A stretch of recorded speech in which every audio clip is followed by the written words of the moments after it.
Hello, beautiful people. This is David Lyon, founder of Evolving Man. So I'm someone who can spend a lot of time by myself. Something that I enjoy a lot. There's a lot I can learn about myself and explore and go deep and just enjoy when there's not so much input coming from the outside. Because, yeah, I don't know if you've noticed, but we're living in a world where we're constantly bombarded by information. So for me, consciously creating spaces where that bombardment is heavily reduced helps me connect more deeply to myself, helps me listen to subtleties within myself that I might not hear or feel when there's a lot of noise from the outside. And I've recently noticed that obviously there is a risk and a downside of spending a lot of time by myself, which is believing that the problems, challenges, issues, questions that I have are incredibly unique to me. And we had a friend visit us last week here in our flat in Salzburg. A friend who, like one of the men that I feel closest to, and where there's a lot of openness and a lot of trust.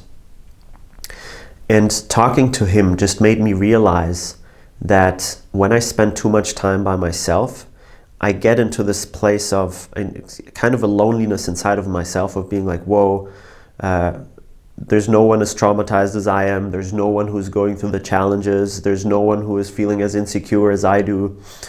And when I get to spend time with people, and it's not any kind of people, because I notice like when I spend time with people where we don't get to explore our challenges in a really vulnerable way, then sometimes it even makes my insecurity stronger, because for me, it's almost like I cannot not look at these things. I somehow, for whatever reason, it's very hard for me to like pretend that's not there or like push it aside and just be joyous. Like it very quickly feels fake and like it takes energy for me to do that. Like it takes energy to pretend that these things are not there.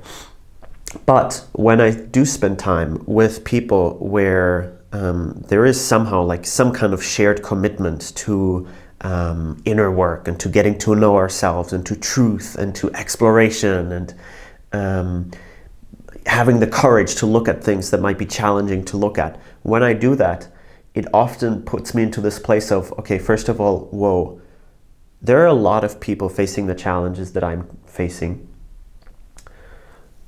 I'm also seeing more the capacities I've already developed. So in being with other people who are exploring these things, I get to see this is tough for everyone, and everyone is like disoriented at times.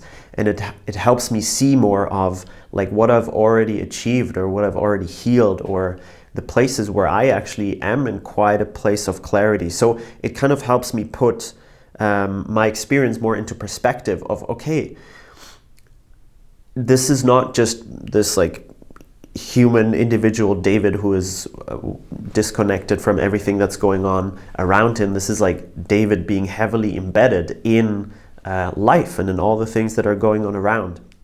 And so, yeah, I think I want this to be an encouragement that if you feel like that, like if you feel often lonely and, you know, like no one understands you and,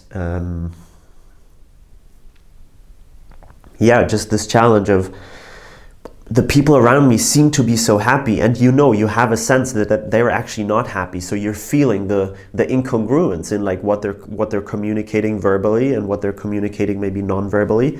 But when you're in an insecure place yourself, that actually makes you start doubting yourself more, right? Whereas when I spend time with people where I get to communicate these incongruencies and kind of check, like, hey, you just said this, but also I had a sense that there was something else going on. Like, hey, you were saying, oh, you're so happy that XYZ happened, but at the same time I felt like a sense of sadness.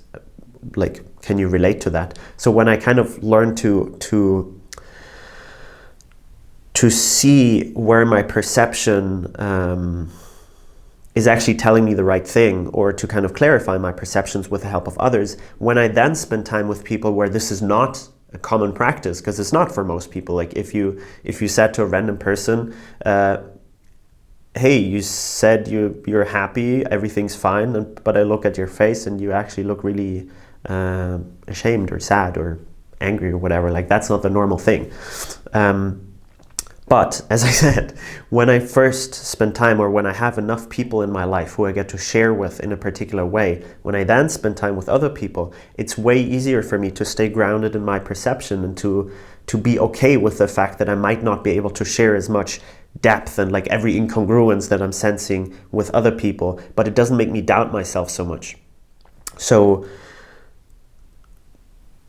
there are people out there like you. There are people who feel incredibly insecure and at the same time who also have this magic superpower of being really sensitive and taking in so much information and facing the challenge of like, what do I do with all of this?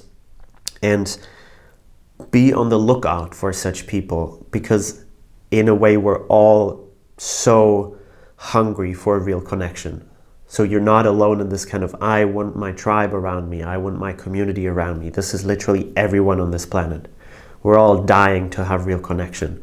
So have the courage when you meet someone like that to step towards them and to be like, hey, I want to spend time with you. Let's do this, right? Because these people are there, and when like we can often like all be in this waiting position and then nothing happens and then we continue feeling lonely and shitty and disconnected. So have the courage to step towards these people. And maybe it's first online, that's fine. Send people messages, but just for you to have the sense that you're not alone in the challenges you're facing, I think, in my experience, is a real game changer in how you relate to yourself and all these different things that you're exploring, all right? So curious to hear in the comments how you resonate with this. Send me a message if you don't like to be visible on Facebook or YouTube. And yeah, let's connect. We're really all together in this crazy, confusing, rich, funny, absurd journey. All right? So as always with Evolving Man, you're seen, you're loved, you're appreciated. Keep evolving.